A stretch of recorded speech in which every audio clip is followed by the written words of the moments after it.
ብዙ ሰዎች ሌሊት ተነስቶ የመስገድን ትሩፋት ሲሰሙ፣ ፈጅርን በጀማዓ በሰዓቱ በስርዓቱ የመስገድን አንገብጋቢነት ሲሰሙ ራሳቸውን አሸንፈው መነሳት ይፈልጋል። ነገር ግን ሸይጣን ይጫናቸዋል፣ ያስተኛቸዋል። ገና ነው ትንሽ ቆይላቸው። ከአዳን በፊት እንዳይነሱ አዳን ሲል ብትነሳ ትደርሳለህ ይላቸው። አዳን እንዳለ እንኳን እንዳይነሱ ኢቃም እስኪል ድረስ ሰፊ ሰዓት አለ ይላቸው። በዚህ ሰዓትም ቢሆን ራሳቸውን አሸንፈው እንዳይነሱ ፈጅር ረዘም ተደርጎ ስለሚሰገድ ትደርሳለህ ይላቸው። መጨረሻ ላይ አሁንማ ብትሄድም ጀማዓ አታገኝም ይላቸው። ለዚህ ነው ላ ተተቢዑ ኹጡዋት ሸይጣን የሚለው ቁርአን። የሸይጣንን እርምጃ አትከተሉ። በአንዴ አይደለም ሸይጣን ከኸይር የሚያርቀው ወንጀል ላይ የሚዘፍቀው፣ ቀስ እያደረገን እያባበለ እያታለለ ምክንያት እየደረደረ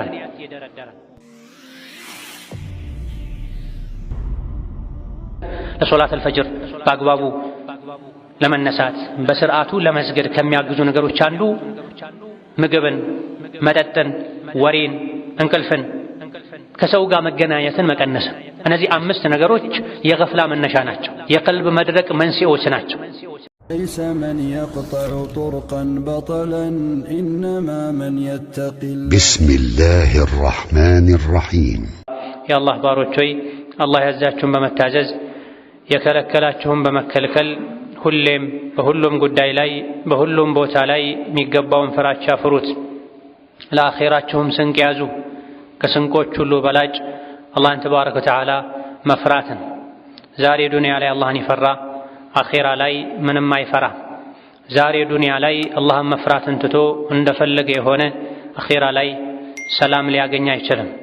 አላህ በተከበረው ቃሉ ወተቁ የውመን ቱርጀዑነ ፊህ ኢለላህ ثم توفى كل نفس ما كسبت وهم لا يظلمون ብሏል። የሰው ልጆች ሆይ ወደ አላህ የምትመለሱበትን ቀን ፍሩ። የቂያማን ቀን የፍርዱን ቀን ፍሩት፣ ተጠንቀቁ፣ ዝግጅት አድርጉለት። በዛ ቀን የሰው ልጅ የሰራችውን በሙሉ ዋጋውን ታገኛለች፣ ምንም አትበደል ሆና ይላል።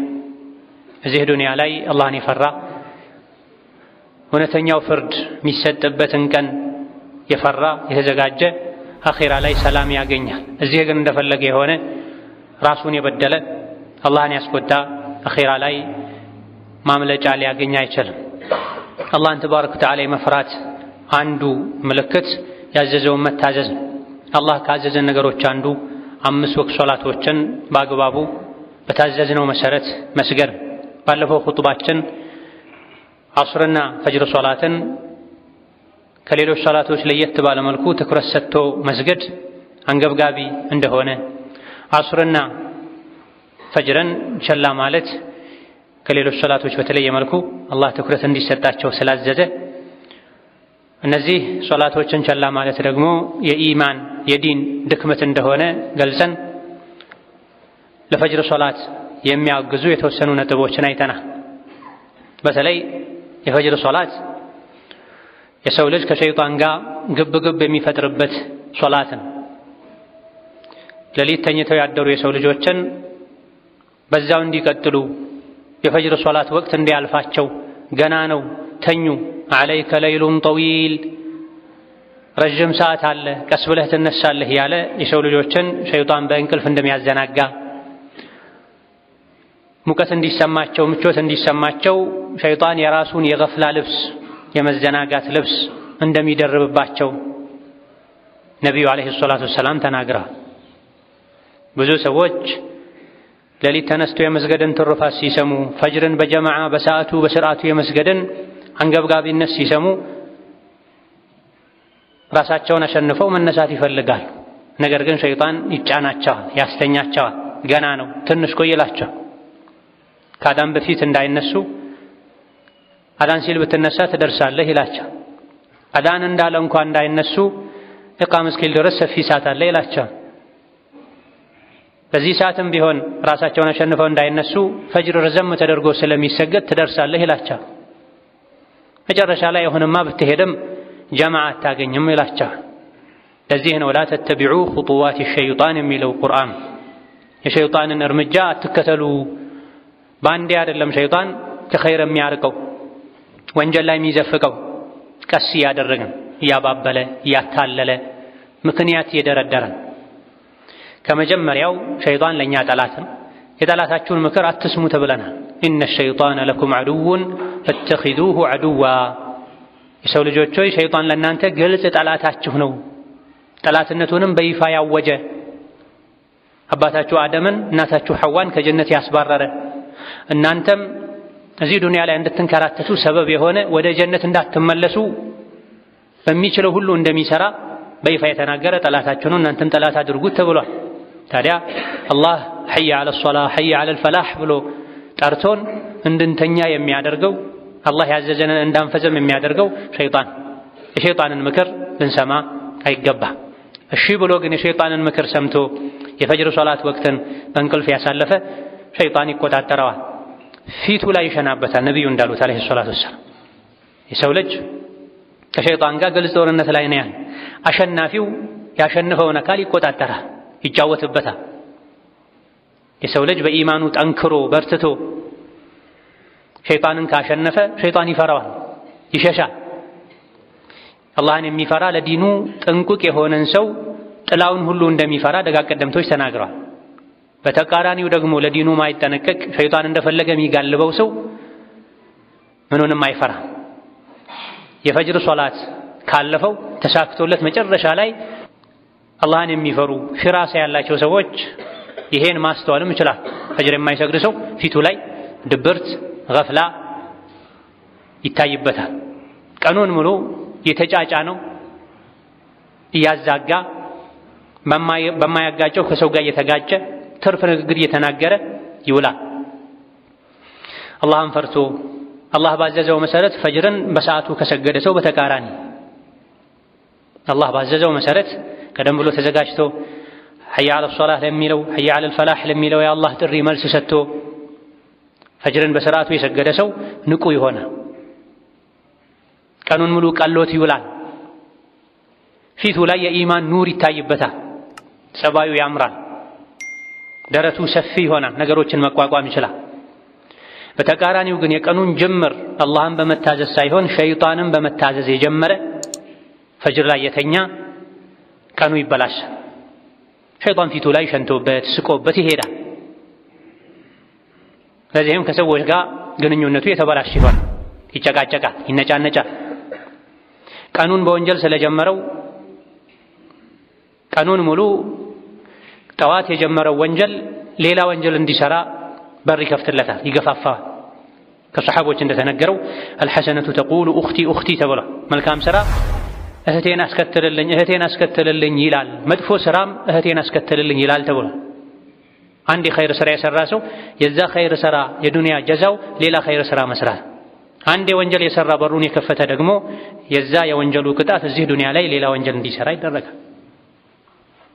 የመልካም ስራ ጀዛው መልካም እንጂ ሌላ ነው እንዴ ተብሏል። በዱንያም በአኼራም መልካም ስራ መልካም ጀዛ አለው። ስለዚህ ፈጅርን ከሸይጣን ጋር ጂሃድ በማድረግ ልንጀምር ይገባናል። ገና ማለዳ ላይ ልንሸነፍ አይገባም። ባለፈው ሳምንት የተጠቀሱ አስባቦች አሉ፣ አጋዥ ነገሮች አሉ። እነዚያ አጋዥ ነገሮችን በመጠቀም ፈጅር ላይ የቀኑ ጅምር ላይ ሸይጣንን አሸንፈን ምቾትን፣ ድሎትን፣ ሙቀትን ርቀን ለአላህ ጥሪ መልስ ልንሰጥ ይገባናል። ወንዱም ሴቱም በፈጅር ጉዳይ አላህን ሊፈራ ይገባል። ገፍላ ያለበት ቤት፣ ንቃት ያለበት ቤት ሁለቱ የተለያዩ ናቸው። አባወራው ከገፈለ ግዴለሽ ከሆነ እማወራዋ ግዴለሽ ከሆነች ልጆችም የእነሱን መንገድ ነው የሚከተሉት። በተለይ አባወራ አባት ቤት የሚሰግድ ከሆነ ፈጅርን የሚያሳልፍ ከሆነ የሌሎችም ዕጣ ፈንታ ተመሳሳይ ነው የሚሆን። ፈጅርን በስርዓቱ ለመስገድ ከሚያግዙ ነገሮች አንዱ ራስን መውቀስ ነው፣ ራስን መተሳሰብ። ፈጅር ሲያልፈንም ይሁን ሲረፍድብንም ይሁን ወንድ ልጅ ጀማዓ ሲያልፈው ፈጅር ያለፈው የረፈደበት ቀን ላይ ራሱን መውቀስ አለበት፣ ራሱን መተሳሰብ አለበት። ለምን አረፈድኩ፣ ለምን አመለጠኝ ብሎ የተቆጨ እንደዚህ አይነት ነገር እንዳይደገም እርምጃ ይወስዳል ራሱ ላይ። ምንም ካልመሰለው ግን ችግሩ ጥፋቱ ይደጋገማል። አንዴ የተሰረቀ ሰው ለምን ተሰረቅኩ ብሎ ጥንቃቄ ካላደረገ ካለፈው ካልተማረ ሁሌም ይሰረቃል። አንዴ ጉድጓድ ላይ የወደቀ ሰው እንቅፋት የመታው ሰው ለምን ተመታሁኝ ለምን ወደቅኩ ካላለ ይደጋገማል። እንደዚህ አይነት ነገሮች ላይ ሰዎች ይጠነቀቃሉ፣ ይማራሉ። የዲን ጉዳይ ሲሆን ግን ምንም አይመስላቸው። አንድ ረካ ተክቢረቱል ኢህራም ሲያልፋቸው የሚቆጩ ነበሩ።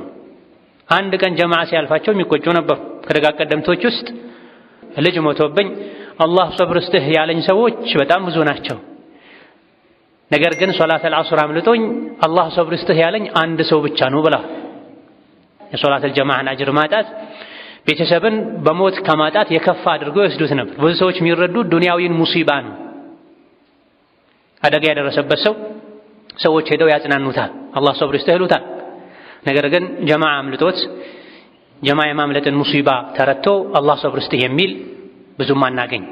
እዚህ ራሳችንን ልንወቅስ ይገባናል። ከእውነተኛ ሙእሚኖች ባህሪ አንዱ ክፍተት ከተፈጠረባቸው፣ ከተሳሳቱ፣ ካጠፉ፣ ካጎደሉ የአላህን ሐቅ ራሳቸውን ይወቅሳል፣ ራሳቸውን ይተሳሰባል፣ ራሳቸውን ይቀጣሉ። ከዚህም አንዱ ነቢዩላህ ሱለይማን ዓለይሂ ወዓላ አቢሂ አሰላቱ ወሰላም ሱለይማን ዓለይሂ ሰላም ለጂሃድ ያዘጋጇቸው ፈረሶች ነበሯቸው። የፈረሶችን አቅም ለመለየት ሁኔታቸውን ለማየት እንዲቀርቡላቸው ወታደራዊ ትዕይንት እንደሚደረገው ማየት ፈለጉና ፈረሶች ይቀርቡላቸው ጀመር። ከብዛታቸው አንፃር ፈረሶችን እያዩ በዛ ተዘናግተው ሶላተል ዐስር አመለጣቸው። የተፍሲር ሊቃውንት እንደሚሉት ፀሐይ እስክትጠልቅ ድረስ ደነገጡ፣ ተቆጡ ራሳቸው ላይ። እስካሁን ታሳዩኝ የነበሩ ፈረሶችን መልሱ አሉና ፈረሶችን አንገታቸውን እግራቸውን መቆራረጥ ጀመሩ። ይህንንም አላህ ቁርአን ላይ ነግሮናል። ፈቃለ ኢኒ አሕበብቱ ሑበል ኸይሪ ሐታ ተዋረት ብልሒጃቢ ሩዱሃ ዐለየ ፈጠፊቀ መስሐን ቢሱቂ ወልአዕናቅ። እኔ የፈረስ ውዴታን ከጌታዬ ውዴታ አላህን ከማስታወስ አላህ ፊት ከመቆም አስበለጥኩ፣ መልሷቸው ፈረሶችን አሉና እግርና አንገታቸውን መቁረጥ ጀመሩ።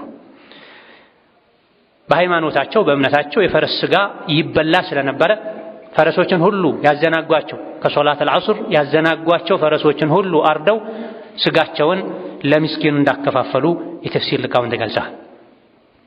ደጋግ የአላህ ባሮች ከኢማናቸው ከዲናቸው ከጌታቸው የሚያስበልጡት ነገር የለም። እንቅልፍን፣ እረፍትን፣ ዱንያዊ ጉዳይን ከሶላት ያስበለጠ ሰው አንድ ተሳስቶ ይህን ካደረገ እንዳይደገም ነፍሱን ራሱን መቅጣት መተሳሰብ አለበት። ነቢ ሙሐመድም ዓለይሂ ሰላቱ ወሰላም ሰው በስጦታ መልኩ የሰጣቸው ኩታ ነበረ፣ ጋቢ ነገር። እሱን ለብሰው እየሰገዱ ሳለ ጥለቱ ዲዛይኑ ሳባቸው፣ ተዘናጉ።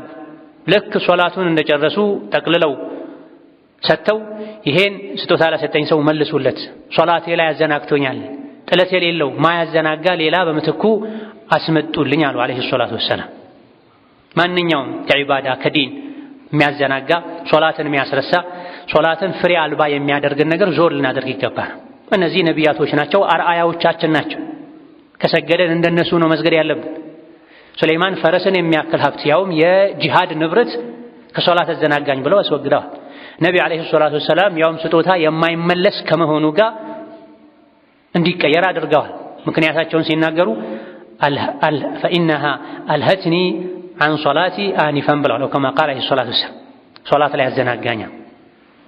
ታዲያ ማታ ላይ የፖለቲካ ወሬ በመስማት የቢዝነስ ወሬ በመስማት ምናልባትም ወንጀል ውስጥ ገብቶ ቴሌቪዥንም ይሁን ኮምፒውተርም ይሁን ስልክም ይሁን ተጠምዶ ማታ ማምሸት ሶላተል ፈጅርን በአግባቡ እንዳይሰግዱ የሚያደርግ ከሆነ እንድንዘናጋ ያደረገንን ነገር ዞር ማድረግ፣ በዚህ ራስን መተሳሰብ የኛ ግዴታችን እንደሆነ የነቢያት ተከታይነታችንን የምናረጋግጥበት እንደሆነ ልናውቅ ይገባል።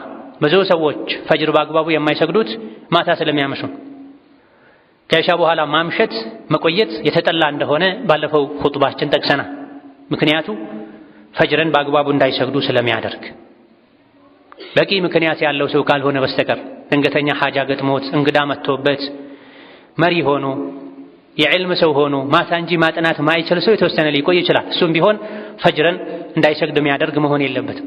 አማ ከዚህ ውጪ በማላ ያዕኒ በወሬ በፊልም በድራማ ማምሸት ተግባሩ ራሱ የተወገዘ ነው፣ የተጠላ ነው። ፈጅርን ማሳለፍን በጀማ እንዳይሰግዱ ማድረግን ካስከተለ ደግሞ ድርጊቱ የተከለከለ ሐራም ይሆናል። ለምን አሳለፍኩ፣ ለምን አረፈድኩ፣ እንዴት ተክቢረተል ኢሕራም አመለጠኝ እያለን ራሳችንን ከወቀስን ቀጥ ማለት እንችላለን። ራሳችንን ካልወቀስን ግን እስቲቃማ ልናገኝ አንችልም። የሰው ልጅ ነፍሱ ልክ እንደ ሕፃናት ወላጆቻቸው ከተከታተሏቸው ይሄ ይቻላል፣ ይሄ አይቻልም፣ ይሄ ይገባል፣ ይሄ አይገባም አድርግ ተው ካሏቸው ቀጥ ብለው ያድጋሉ።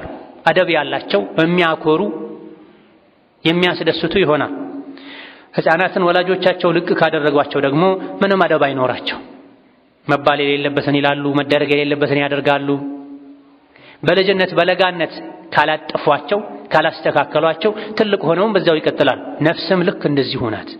ሶላተል ጀማዓ አልፏት ዝም ካልናት፣ ዋሽታም ዝም ካልናት፣ ሐራም አይታም ዝም ካልናት፣ የሰው ሐቅ የሰው ክብር ነክታም ዝም ካልናት ይሄ ልማዷ ይሆናል። ይሄኔ ደግሞ እንበላሻል፣ እንከስራለን። ከዚህ በተቃራኒ ግን ከተከታተልናት እያንዳንዱ ካፋችን በሚወጣ ቃል በምንወስደው እርምጃ በምናደርገው ነገር ሁሉ ነፍስን ከተሳሰብናት ነፍሳችን ቀጥ ትላለች። ቀጥ ካለች ትጠራለች፣ ከጠራች ትድናለች፣ ከዳነች ጀነትን ትወርሳለች። ለዚህ ነው አላህ ተባረከ ወተዓላ ቀድ አፍለሐ መን ተዘካ ወዘከረ እስመ ረቢሂ ፈሰላያ። ቀድ አፍለሐ በእርግጥም ዳነ፣ ስኬታማ ሆነ፣ ያሰበው ተሳካለት። መን ተዘካ ራሱን ከወንጀል ያጠራ፣ አድርግ የተባለውን ያደረገ፣ ተው የተባለውን የተወ፣ ጌታውን ያስታወሰ፣ ሶላትን የሰገደ ዳናል። መዳን ከፈለገ አንድ ሰው በዱንያም በአኺራም ስኬታማ መሆን ከፈለገ ለተዝኪያ ትኩረት መስጠት አለበት። ነፍሱ ላይ የተለጠፉ ቆሻሻዎችን መጥፎ ነገሮችን ማስወገድ አለበት። አድርግ የተባለውን በማድረግ ተው የተባለውን በመተው፣ ዘካ በመስጠት፣ ሶላት በመስገድ፣ ዚክር በማድረግ የተከለከሉ ነገሮችን በመራቅ ራሱን ማጥራት አለበት። ቀድ አፍለሐ መን ዘካሃ ወቀድ ኻበ መን ደሳሃ። ነፍሱን ያጠራ አፍለሐ ዳነ፣ ስኬታማ ሆነ። ወቀድ ኻበ ተዋረደ፣ ከሰረ። መን ደሳሃ ነፍሱን ያቆሸሻት የቀበራት ይላል አላህ ተባረከ ወተዓላ። ስለዚህ ነፍስን ዝም ካሏት እንደፈለገች ከሆነች ካልተቀጣች ቁጥጥር ካልተደረገባት ታዋርደናለች፣ ትበላሻለች፣ ትቆሻለች፣ ትረክሳለች። የረከሰች የቆሸሸች ነፍስ ጀነት አትገባም። ከተከታተልናትና ባጠፋች ቁጥር ከወቀስናት፣ ካረምናት፣ ካስተካከልናት፣ ካነጽናት ትጠራለች። ከጠራች ትድናለች፣ ከዳነች ደግሞ ጀነት ይዛን ትገባለች። ስለዚህ ሙእምን ራሱን መንከባከብ ራሱን መኮትኮት ይጠበቅበታል። ደጅ ላይ በር ላይ የተተከለ አበባ ዛፍ ክብካቤ ካልተደረገለት እንደሚደርቀው እንደሚጠወልገው ሁሉ ዛፍነቱ እንደማይጸና ሁሉ ኢማንን ኢስላምን የያዘ ሰውም ራሱን ካልኮተኮተ ካላነጸ መጥፎ ነገሮችን ከራሱ ካላራቀ ጥሩ ነገርን ወደ ውስጡ ካላስገባ የራሱ ካላደረገ የሰው ልጅ ይከስራል። መጣር ያለብንም ለዚህ ነው። ምንጥረው ህይወታችን፣ ቀልባችን፣ ነፍሳችን የተስተካከለ እንድትሆን እንጂ ልንበላ፣ ልንጠጣ፣ ልንደልብ ብቻ አይደል። ይሄ የእንስሳት ባህሪ ነው። ዓላማው መብላት፣ መጠጣት፣ ሰውነትን ማደለብ ብቻ የሙእምን የሙስሊም ባህሪ አይደል። የካፍሮች ባህሪ ነው። ወለዚነ ከፈሩ ያእኩሉነ ወየተመተዑነ ከማ ተእኩሉ ልአንዓሙ ወናሩ መትወለሁም። እነዚያ የካዱ ይበላሉ፣ ይጠጣሉ፣ ይጣቀማሉ እንስሳት እንደሚበሉት ይላል። መግቢያቸው እሳት ናት። ሙእምን ግን በተቃራኒው ምን በላሁ፣ ምን ጠጣሁ፣ ምን አየሁ፣ የት ዋልኩ፣ ምን አጎደልኩ እያለ ራሱን ይተሳሰባል። እዚህ ራሱን የተሳሰበ አኺራ ሂሳብ ይቀንስለታል። ወከዛሊክ ለሶላት አልፈጅር በአግባቡ ለመነሳት በስርዓቱ ለመስገድ ከሚያግዙ ነገሮች አንዱ ምግብን፣ መጠጥን፣ ወሬን፣ እንቅልፍን፣ ከሰው ጋር መገናኘትን መቀነስ።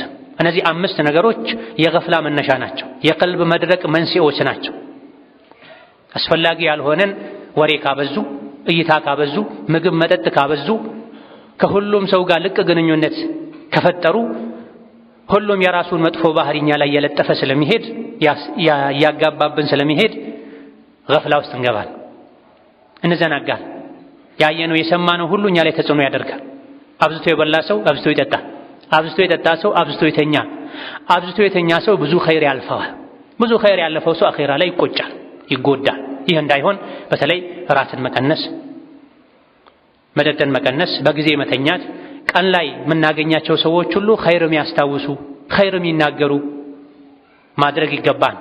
መጥፎን ነገር ያየ የሰማ ሰው ያየው የሰማው ነገር አንዴ ተሰምቶ አይታለፍም፣ ልብ ላይ እንደ ማህተም ይጣበቃል። ውሏችንን ህይወታችንን ይቀይራል። ከጥሩ ሰው ጋር ከዋለን ጥሩ ነገር ነው የምንሰማው፣ ጥሩ ነገር ነው የምናየው። ያ ስንተኛ ስንነሳ እኛ ላይ ተጽዕኖ ይኖራል። ከመጥፎ ሰው ጋር ያዋለ ሰው ህልሙም መጥፎ ነው የሚሆን፣ ቅዠቱም መጥፎ ነው የሚሆን። ስለዚህ አይን፣ እጅ፣ እግር፣ ምላስ የሰውነት አካላቶቻችን በሙሉ ወደ ልብ መተላለፊያ መንገዶች ናቸው። ቀን ላይ አብረናቸው የምንውል ሰዎች ወደ ልባችን የሚያስተላልፉት ነገር እኛ ላይ ተጽዕኖ ያሳድራል። ምንበላው ምንጠጣው እንደዚሁ። ሐራም የሚበላ ሰው፣ ኢስራፍ የሚያደርግ ሰው፣ እንደፈለገ የሚሆን ሰው፣ የፈለገው የሚያይ ሰው ቀልቡ ይገፍላል፣ ለኸይር ተነሳሽነት አይኖረውም። ገፍላ ሲበዛ ቀልብ ይደርቃል። ቀልብ ሲደርቅ ከአላህ መራቅን ያስከትላል። ከአላህ የራቀ ሰው ሸይጣን ይጠጋዋል። ወከዛሊክ ለፈጅርን በአግባቡ ለመስገድ ከሚያግዙ ነገሮች ሌላኛው ዱዓ ማብዛት ነው። አላህን ተባረከ ወተዓላ ዘውትር መለመን፣ ጌታዬ ሆይ ያዘዝካቸውን ከሚታዘዙ የከለከልካቸውን ከሚከለከሉ ሶላታቸውን ቀጥ አድርገው ከሚሰግዱ ባሮችህ አድርገን ልንል ይገባል። የነቢያት አባት የሚባሉት ኢብራሂም ዓለይሂ ሰላም ዱዓ ሲያደርጉ ረቢ ጅዐልኒ ሙቂመ ሶላህ ወሚን ዙርየቲ ይሉ ነው። ጌታዬ ሆይ ሶላትን ቀጥ አድርገው ከሚሰግዱ ሰዎች አድርገኝ ከዝርያዎቼም ጭምር ይሉ ነው። ከራሳቸው አልፎ ለልጆቻቸውም ሶላትን ቀጥ አድርገው የሚሰግዱ አላህ እንዲያደርጋቸው አላህን ይለምኑት ነው። በዱዓ ማይሳካ ነገር የለም፣ ማይከፈት በር የለም። የሶላት ጉዳይ ያሳሰበው ያስጨነቀው ሶላት ላይ ገፍላ ያለበት በጊዜ ተነስቶ ለሐያ ዐለ ሶላህ መልስ መስጠት የማይችል ሚጫጫ ነው ቤት የሚሰግድ ጭራሽ የሶላት ወቅት እንዲወጣ የሚያደርግ ከባድ እንቅልፍ ያለበት ሰው መድኃኒቱ አላህ ጋር ነው ያለው። አላህ ሆይ ንቁ አድርገኝ፣ ሶላትን ምወድ አድርገኝ፣ ሐያ ዐለ ሶላህ ሐያ ዐለ ፈላህ ሲባል መስጂድ ውስጥ ከሚገኙ አድርገኝ፣ እኔም ብቻ ሳይሆን ቤተሰቦቼንም ዘር ማንዘሬንም ጭምር ብለን ዱዓ ልናደርግ ይገባናል። بارك الله لي ولكم في القرآن العظيم ونفعني وإياكم بما فيه من الآيات والذكر الحكيم. أقول قولي هذا وأستغفر الله لي ولكم ولسائر المسلمين من كل ذنب وخطيئة فاستغفروه إنه هو الغفور الرحيم والبر الكريم. الحمد لله حق حمده والصلاة والسلام على نبيه وعبده وعلى آله وصحبه وجنده وسلم تسليما كثيرا. أما بعد صلاة الفجر بتملكته يسوّج هنيتا إلايا أني كمان غاني يعني هنيتا مني مسلال بلن راساتشن فتشن ما شاشل يالبنن للناس شاشل ما صدق يالبنن للناس صدق يقبان كهلهم صلاة شيئت بالملكو لفجر صلاة تكرة اندنست تازنا ለዓስር ሶላት ትኩረት እንድንሰጥ ታዘና። እነዚህ ከበድ ያሉ ሶላቶች ናቸው ለሙእሚኖች እንጂ አይገሩም አይቀሉም። ሁለቱን በአግባቡ የሰገደ ሌሎች ላይ ክፍተት አይኖርበትም። ሁለቱ ላይ ክፍተት ያለበት ሌሎችም ላይ ክፍተት ይኖርበታል። ብዙ ሰዎች የሚቸገሩት ፈጅር ላይ፣ ረመዳን ላይ መስጂድ ሞልቶ፣ ጁሙዓ ላይ መስጂድ ሞልቶ የምናየው ሰው ፈጅር ላይ የት ነው የሚሄደው? ፈጅር ላይ የት ነው የሚሄደው? በየአካባቢው ያሉ መስጂዶች አንዳንድ አካባቢዎች ላይ ኢማምና ሙእዝን ብቻ የሚሰግዱበት ሁኔታ አለ። አንድ ሶፍ የማይሞላበት ሁኔታ አለ። ጁሙዓ ላይ መስጂዱ፣ ግቢው፣ መንደሩ ይሞላል። አላህ ተባረከ ወተዓላ ፈጅርን አደራ እያለን ነው። ከሌሎች አስበልጠን ትኩረት ሰጥተን እንድንሰግድ ወቁርአነል ፈጅሪ ኢነ ቁርአነል ፈጅሪ ካነ መሽሁዳ፣ ሲመሽ ሲነጋ ስገዱ ብሎ አምስቱን ሶላቶችን መክሮን ወቁርአነል ፈጅሪ አደራችሁን የፈጅር ሶላትና ቁርአን ብሎ ሰይሞት ቁርአን በብዛት ስለሚቀራበት ኢነ ቁርአነል ፈጅሪ ካነ መሽሁዳ። ፈጅር ሶላት ከሌላው ተለይቶ አደራ የተባለበት አንዱ ምክንያት የፈጅር ሶላት ሁለት አይነት መላኢካ የሚጣደው ሁለት አይነት መላኢካ የሚታደመው ሶላት ነው። ማታ ከኛ ጋር ያደሩ ለጥበቃ ለክትትል፣ ቀንም የሚውሉ ሁለቱም ፈጅር ሶላት ላይ የሰው ልጅን ሁኔታ ያያሉ። ተኝቶ መላኢኮች ትተውት የሄዱ ሊረከቡት የመጡ በማግስቱ ወደ አላህ ሲሄዱ ስንመጣም ተኝቶ ነበረ፣ ሶላት አልሰገደም አልሰገደችም፣ ስንመለስም ለቀጣይ ተረኛ አስረክበን ስንመለስም ተኝቶ ነበረ፣ ግድ የለሽ ነው፣ ለዲኑ አይጨነቅም አትጨነቅም ማለትን ያስከትላል። ይህ እንዳይሆን ፈጅር ሶላትን በምን መልኩ ነው የምሰግደው ብለን ራሳችንን ልንፈትሽ ይገባል። ከሰው ልጆች ውስጥ የፈጅር ሶላት ላይ ብርቱ የሆኑ ፈጅር ሶላት ላይ ክፍተት የሌለባቸው ወንድም ይሁን ሴት በሰዓቱ በስርዓቱ የሚሰግዱ ወንዶች መስጂድ ሄደው፣ ሴቶች ቤት ውስጥ ተሰብስበው፣ በአቅራቢያቸው መስጂድ ካለም መስፈርቱን በጠበቀ መልኩ ሴትም ብትሆን መስጂድ ሄደው የሚሰግዱ አሉ። ለሶላት አልፈጅር ካላቸው ውዴታ የተነሳም ሰዓቱ ሳይደርስ ቀደም ብለው ተነስተው ዱዓ አድርገው የሚዘጋጁ ማለት። እነዚህ ደጋግ የአላህ ባሮች ናቸው። አብዛኛውን ጊዜ ጀዐለና አላሁ ወኢያኩም ሚንሁም። ምናልባት ታመው መንገድ ሄደው ካልሆነ በስተቀር ከፈጅር ሶላት ማይጠፏል። ሰዎች መስጂድ ላይ ካጧቸው ፈጅር ላይ ወይም ታሞ ነው ወይም መንገድ ሄዶ ነው ብለው ዑድር የሚሰጧቸው ሰዎች። እንዲህ አይነቱ ሰው ራሱን ሊያበረታታ አልሐምዱሊላህ ሊል አላህን ሊያመሰግን ጽናትን ሊጠይቀው ይገባል። ሌሎችም እንዲህ አይነት ሰዎችን ራያ ሊያደርጉ ይገባል። እንዳንተ ስንፍና እንዳለበት ሰው ማረፍ ሳያምራቸው ቀርቶ አይደለም፣ ወይም ደግሞ መኖሪያቸው መስጂድ ሆኖ አይደለም። ምናልባትም ቤታቸው ከማንም በላይ ሩቅ ሊሆን ይችላል። ከመሆኑም ጋር ፈጅር ሶላትን ቅርብ ሆኖ ከኢማም ቅርብ ሆኖ አወል ሶፍ ላይ ተገኝቶ ቀደም ብሎ ተዘጋጅቶ ራስን አንቅቶ መስገድ ያለውን ደረጃ ስላወቁ ጣዕሙን ስለቀመሱ ነው። ከእንደዚህ አይነት ሰዎች ለመሆን ጥረት እናደርግ ይገባል። ወከዛልክ ከሰው ልጆች ውስጥ ሶላተል ፈጅርን በወቅቱ የሚሰግዱ ነገር ግን በጀማዓ ማይሰግዱ ሰዎች አሉ። ቤት ሰግደው በደቂቃዎች በሰከንዶች መታ አድርገው እዛው የሚተኙ፣ አሊያ ደግሞ ፈጅር የሚወጣበትን የመጨረሻውን ደቂቃ ጠብቀው ሰግደው እዛው የሚተኙ ሰዎች አሉ። ዑድር ሳይኖረው ቤት የሚሰግድ ሰው ወንጀለኛ። ዑድር ሳይኖረው ቤት የሚሰግድ ሰው ወንጀለኛ። ነቢ ዓለይሂ ሰላቱ ወሰላም አይኑ የማያይ ሰው መጣና ያ ረሱላላህ እኔ አይኔ አያይም ሚስማማኝ መንገድ የሚመራኝም ሰው የለም፣ እንደው ዑድር ይኖረኛል እንዴ ቤት መስገድ እችላለሁ እንዴ አላቸው። ነቢዩ ዓለይሂ ሰላቱ ወሰላም ሀል ተስመዑ ሐየ ዐለ ሶላህ ሐየ ዐለል ፈላህ አሉት። ሐየ ዐለ ሶላህ ሐየ ዐለል ፈላህ የሚለውን ጥሪ ትሰማለህ? ና ወደ ሶላት ና ወደ ሰላም ስኬት የሚለውን ትሰማለህ አሉት። አዎን አላቸው። ፈአጅብ አሉት፣ መልስ ስጥ አሉት። ፈአጅብ ሐየ ዐለ ሶላህ የሚለው ጥሪ የተግባር መልስ ስጥን፣ መተህ ስገድ መስጂድ አሉ። ዑድር አላገኘልህም አሉት። ተመልከቱ፣ ቤቱ ሩቅ ነው፣ መንገዱ አስቸጋሪ ነው፣ የሚመራው ሰው የለም፣ አይኑ አያይም። እነዚህ ሁሉ ዑድሮችን ከማቅረቡ ጋር አዛኙ ነቢ ዓለይሂ ሰላቱ ወሰላም አታጥብቁ አግራሩ ያሉት ነቢ ዓለይሂ ሰላቱ ወሰላም የሶላት ጉዳይ ላይ ማግራራት የለም ማለታቸው። ለይሰ ዐለል አዕማ ሐረጁን ወላ ዐለል አዕረጅ ሐረጁን አልተባለም ወይ? ይሄ ጂሃድ ላይ ነው ተብሎ ሶላት ላይ እንደምንም ብለህ መምጣት አለብህ። መንገዱን ተለማምደህ መምጣት አለብህ። የሚመራህ ሰው ፈልገህ መምጣት አለብህ። እንዳትንቀሳቀስ የሚያደርግ እንቅስቃሴ የሚያባብሰው በሽታ ከሌለብህ በስተቀር መንቀሳቀስ ማያስችል ዝናብ ካልከለከለህ በስተቀር ሰላም የሌለ ሆኖ በዛ ሰዓት ሲወጣ አደጋ እንዳለ የታወቀ ጉዳይ ካልሆነ በስተቀር ለራስ ዑድር የሰጥ አሊያ ደግሞ ያመኛል በሚል ስጋት ብቻ ተጨባጭ ነገር ሳይኖር መቅረት አይገባም። አዛኙ ነቢ ሙሐመድ ዓለይሂ ሰላቱ ወሰላም ከበድ ያለና ቀለል ያለ ነገር ምርጫ ከቀረበላቸው ቀለል ያለውን ይመርጡ የነበሩት ነቢ ዓለይሂ ሰላቱ ወሰላም የሲሩ ወላ ቱዐሲሩ ያሉት ነቢ ዓለይሂ ሰላቱ ወሰላም ዑድር አላገኘልህም ሐየ ዐለ ሶላህ ከሰማህ ና ብላ። ታዲያ አላህ ተባረከ ወተዓላ ጤናን ሰጥቷቸው አቅምን ሰጥቷቸው መንገድን ሀገርን ሰላም አድርጎላቸው ለሶላት መልስ ማይሰጡ ሰዎች አላህ ዘንድ ዑድራቸው ምንድን ነው የሚሆነው? ከእንዲህ አይነት ሰነፍ ሰዎች ላለመሆን ደግሞ መጣር ራስን መቆጣጠር ያስፈልጋል። ወከዛልክ አንዳንድ ሰዎች የፈጅር ሶላትን ወቅቱ ከወጣ በኋላም ይሰግዳሉ። ጀማ ከመተው አልፎ ግን ወቅቱን አሳልፈው የሚሰግዱ ሰዎች አሉ። እነዚህ አላህ ወዮላቸው ብሏቸዋል።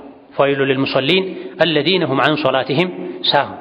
ወዮላቸው እነዚያ ሶላትን የሚዘናጉ ቸላ የሚሉ ጀሀነም ውስጥ ወይል የሚባል መከራ ስቃይ የበዛበት የጀሀነም ጉርጓድ ውስጥ ያለ ሌላ ጉርጓድ ውስጥ ሆነው ይሰቃያሉ ብሏል።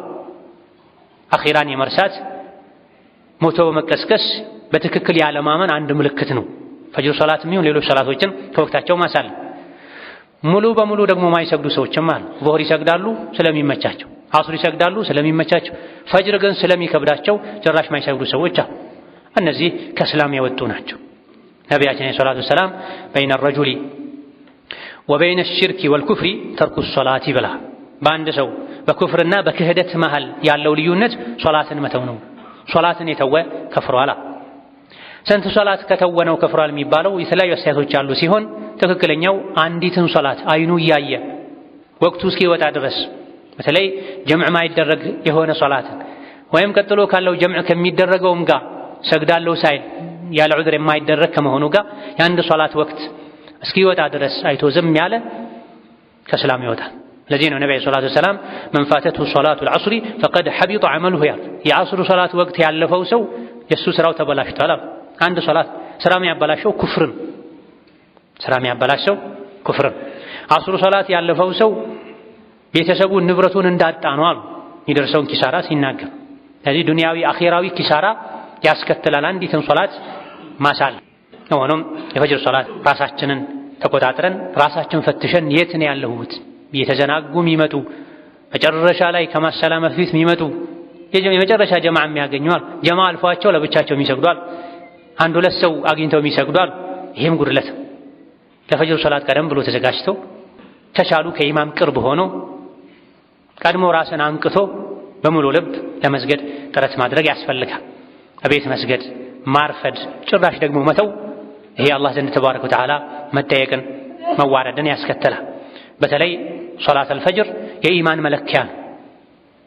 ሶላተል ፈጅር የኢማን መለኪያ ነው። ከሌሎች ሶላቶች ለየት ባለ መልኩ ነብዩ አለይሂ ሰላቱ ወሰላም ፈጅር ሶላትን የሰገደ እሱ በአላህ ጥበቃ ስር ነው ያለው በአላህ ጥበቃ ስር ነው ያለው ብላ ለምን ዙህር ሶላትን የሰገደ አላሉ? ዐስር ሶላትን የሰገደ ለምን አላሉ? ዒሻን የሰገደ ለምን አላሉ? ዋናው የሰው ልጅ የኢማኑ መለኪያ ከአላህ ጋር ያለው ቅርበት መመዘኛ ፈጅር ሶላት ስለሆነ ፈጅር ሶላትን የሰገደ እሱ በአላህ ጥበቃ ስር ነው። አላህ የጠበቀውን ሰው እንዳትተናኮል አላህ ባፍጢመህ ጀሃነም ላይ ይደፋሃል ይላል ሐዲሱ መጨረሻ ላይ። ፈጅርን በአግባቡ የሰገደ ሰው በአላህ ጥበቃ ስር ነው። ፈጅርን ከሰገደ ሌሎችም ስለሚሰግድ ነው። ፈጅርን ካልሰገደ ሌሎችም ላይ ስለሚዘናጋ እኔ ብዙ ቀን ፈጅር ያመልጠኛል ዙህር ዐስርን ሰግዳለሁ ትል ይሆናል። መስገድ ያካል እንቅስቃሴ አይደል። አላህ የሚፈልገውን አይነት ሶላት የሚሰግድ ሰው ፈጅርን የሚሰግድ ሰው ከፈጅር እንቅልፍን ፍራሽን ብርድ ልብስን ያስበለጠ ዙህር ላይ ቢሰግድም ስራ ቦታው ስለቀረበው ጓደኞቹ ጎትተው ስለወሰዱት በዛ ሰዓት ስለተመቸው አላህ የምንታዘዘው ለነፍሳችን በማይስማሙ ምቾት በማይሰጡ ነገሮችም ጭምር አላህ ስላዘዘን ብለን ስናስቀድም ለዚህ እውነተኛ አማኝ ኢማኑ ጠንካራ የሆነ ሙእምን አላህ ባዘዘው መሰረት ይሰግዳል። አላህ አደራ ያለውን ፈጅር ሶላትን ከሌሎች በተሻለ መልኩ ትኩረት ሰጥቶ ይሰግዳል። ፈጅርን የሰገደ ምሽግ ውስጥ ነው ያለው የአላህ ምሽግ ውስጥ ሸይጣንን አላህ ያርቅለታል። ከወንጀል አላህ ይጠብቃል። ከሌሎችም አደጋዎች አላህ ተባረከ ወተዓላ ያርቀዋል። ስለዚህ እኔ ከማን ነኝ ምን አይነት ሰው ነኝ ብለን ራሳችንን እንፈትሽ። ጥሩ ሁኔታ ላይ ከሆነ ያለነው አላህን ጽናት ልንጠይቀው፣ ክፍተት ካለብን ራሳችንን ተሳስበን ተውበት ልናደርግ፣ ፈጅርን በአግባቡ ለመስገድ ሌሎችንም ሶላቶች በስርዓቱ ለመስገድ አጋዥ ነገሮችን ልናደርግ ይገባናል። ثم صلوا وسلموا على البشير النذير والسراج المنير فقد أمركم بذلك ربكم قائلا إن الله وملائكته يصلون على النبي يا أيها الذين آمنوا صلوا عليه وسلموا تسليما اللهم صل وسلم وبارك على عبدك ورسولك نبينا محمد وعلى آله وأصحابه وأتباعه وسلم تسليما كثيرا اللهم أعز الإسلام والمسلمين وأذل الشرك والمشركين ودمر أعداءك أعداء الدين اللهم اجعل هذا البلد آمنا مطمئنا سخاء رخاء وسائر بلاد المسلمين اللهم منا في دورنا وأوطاننا ولا تسلط علينا بذنوبنا من لا يخافك فينا ولا يرحمنا اللهم وحد صفوف المسلمين واجمع كلمتهم على الحق يا قوي يا متين اللهم أبرم لهذه الأمة أمر رشد يعز فيه أهل طاعتك ويذل فيه أهل معصيتك ويؤمر فيه بالمعروف وينهى فيه عن المنكر اللهم انصر إخواننا المستضعفين في فلسطين اللهم انصر إخواننا المستضعفين في فلسطين اللهم انصر إخواننا المستضعفين في فلسطين اللهم كن لهم مؤيدا ونصيرا وظهيرا اللهم كن لهم مؤيدا ونصيرا وظهيرا اللهم سدد رميهم اللهم سدد رميهم اللهم سدد رميهم اللهم ثبت أقدامهم وانصرهم على من بغى عليهم اللهم عليك باليهود الغاصبين اللهم عليك باليهود الغاصبين اللهم إنهم قد طغوا وبغوا وأكثروا في الأرض الفساد اللهم صب عليهم سوط عذاب اللهم صب عليهم سوط عذاب اللهم صب عليهم سوط عذاب اللهم خذهم أخذ عزيز مقتدر فإنهم لا يعجزونك اللهم خذهم أخذ عزيز مقتدر فإنهم لا يعجزونك يا ناصر المستضعفين يا ناصر المستضعفين لا حول ولا قوة إلا بالله العلي العظيم اللهم إنا نسألك العفو والعافية في الدنيا والآخرة ربنا اغفر لنا ولوالدينا ولمشايخنا ولجميع المسلمين ربنا آتنا في الدنيا حسنة وفي الآخرة حسنة وقنا عذاب النار آمين والحمد لله رب العالمين